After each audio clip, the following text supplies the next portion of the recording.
넷플릭스의 신작 시리즈 기생수 더 그레이가 전 세계적으로 큰 화제를 모으고 있습니다.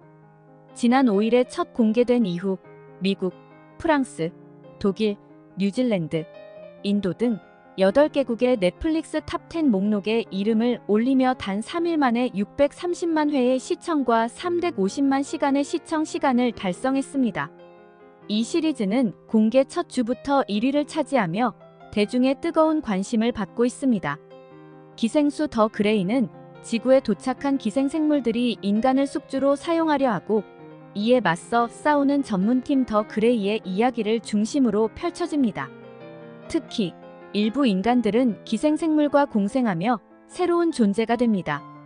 이 드라마는 인간과 기생생물의 복잡한 관계를 탐구하며 일부 인간은 기생체의 일부분만을 지배당하고 이를 통해 폭력 조직원과 협력하거나 기생수를 제거하기 위해 나서는 등 다양한 캐릭터들의 이야기를 다룹니다. 이정현 역에는 권혜요가, 원성 역에는 김인권이 캐스팅되었습니다. 메인 포스터는 인간과 기생수의 결합된 모습과 함께 도시 한복판에서 벌어지는 치열한 대결을 예고합니다. 기생수들의 공격으로 혼란에 빠진 거리와 인간 세계를 지키려는 인간들의 싸움이 시리즈의 긴장감을 한층 높입니다. 기생수 더 그레이는 이와키 히토시의 동명 만화를 원작으로 하고 있습니다. 원작은 1988년부터 1995년까지 연재되었으며 인간을 먹이로 삼는 기생생물들의 지구 침략 이야기를 담은 SF 호러물입니다. 창의적인 설정과 인류와 다른 생물의 공존에 대한 철학적 질문으로 큰 성공을 거두었고 연재 종료 후 20년이 지나도록 일본에서 애니메이션, 실사영화, 드라마로 제작되며 지속적인 인기를 누리고 있습니다. 오랜 시간 동안 사랑받아온 만큼 이번 넷플릭스 시리즈에 대한 기대와 논란이 동시에 존재했으나 현재는 긍정적인 반응을 얻고 있습니다. 연상호 감독은 원작 만화 기생수를 보고 만약 기생생물이 한국에 출연한다면 어떤 사건이 펼쳐질지 상상하며 기생수 더 그레이 프로젝트를 시작했습니다. 연 감독은 이전에 제작했던 영화들처럼 원작을 단순히 재현하는 방식을 선택하지 않았습니다.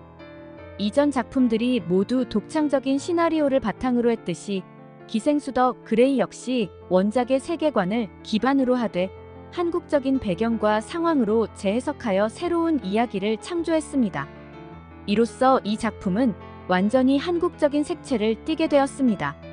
최근 한국의 콘텐츠가 넷플릭스를 통해 공개될 때마다 독창적이고 강렬한 이야기로 호평을 받는 가운데 기생수 더 그레이도 이러한 성공 사례의 일부가 되었습니다. 일본 원작을 선택한 것에 대한 논란도 작품이 공개되자마자 사라졌습니다. 연상호 감독의 기생수 더 그레이는 원작의 핵심 요소를 유지하면서도 등장인물들과 그들의 경험을 새롭게 구성하여 한국적인 맥락에서 확장된 세계관을 선보입니다. 드라마적 요소를 강조하는 것이 원작과의 주요한 차별점이며 기생생물에 의한 잔혹한 살인 장면을 묘사하면서도 학대를 받으며 자란 주인공 수인과 그녀를 보호해주는 경찰, 철민, 수인을 돕는 다른 인물들의 깊은 심리와 변화에 초점을 맞춥니다. 연 감독은 원작의 기본을 존중하면서도 일본 콘텐츠를 단순히 받아들이는 것이 아니라 한국적인 시각으로 재해석하여 자신만의 이야기를 만들어냈다는 평가를 받고 있습니다. 원작에서 주인공의 기생생물은 손과 팔의 변형을 일으키고 인간의 얼굴을 유지하는 형태였지만 한국 버전에서는 주인공의 오른쪽 얼굴이 변형되어 인간과의 공존을 더욱 강조했습니다. 기타 인물들은 얼굴 전체가 변형되어 인간성을 상실하는 모습을 선명하게 보여주었습니다. 한국 제작팀은 원작의 텍스트를 시각적으로 어떻게 구현할지에 대해 심도 있는 고민을 했으며 이를 완성도 높게 표현하기 위해 필요한 고급 기술을 제공받을 수 있는 곳이 바로 한국의 덱스터 스튜디오였습니다. 인간의 반쪽이 되어버린 기생생물의 변형된 삶을 다룬 이야기에서 주인공의 강렬한 존재감이 더욱 도드라졌습니다. 연상호 감독의 창의력과 덱스터 스튜디오의 첨단 기술이 결합된 결과 이 작품은 현실감 넘치고 몰입도 높은 콘텐츠로 인정받았습니다.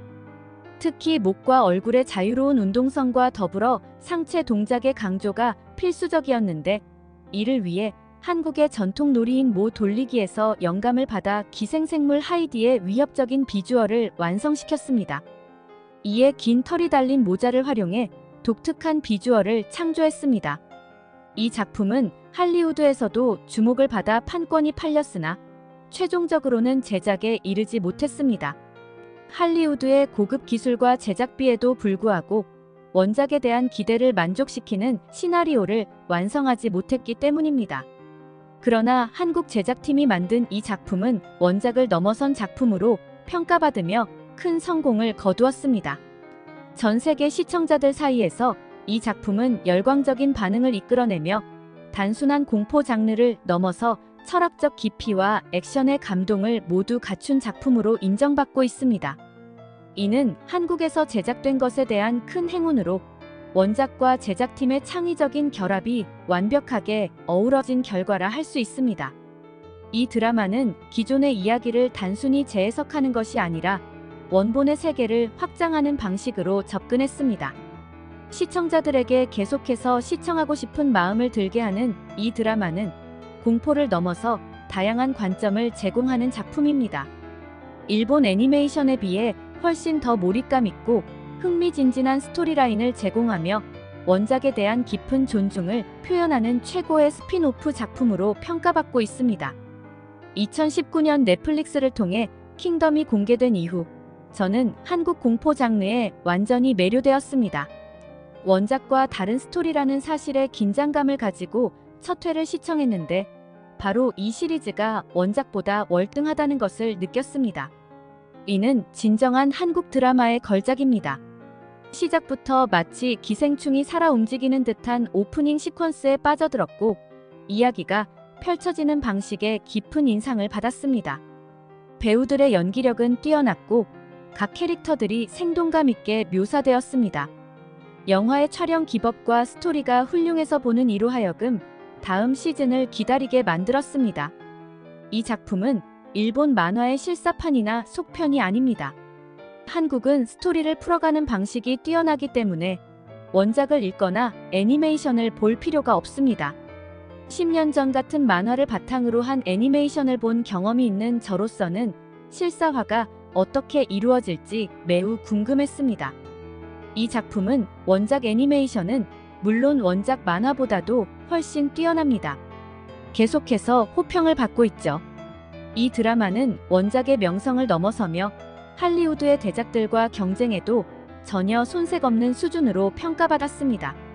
이는 넷플릭스 오리지널 시리즈 중 역대 최고 제작비인 200억 원을 들여 제작된 작품이지만 결국 새로운 이야기와 볼거리를 찾는 전 세계 시청자들의 관심을 한국 작품으로 돌렸습니다. 여러분의 의견을 듣고 싶습니다. 시간이 나신다면 구독과 좋아요를 부탁드리며 시청해주셔서 감사합니다.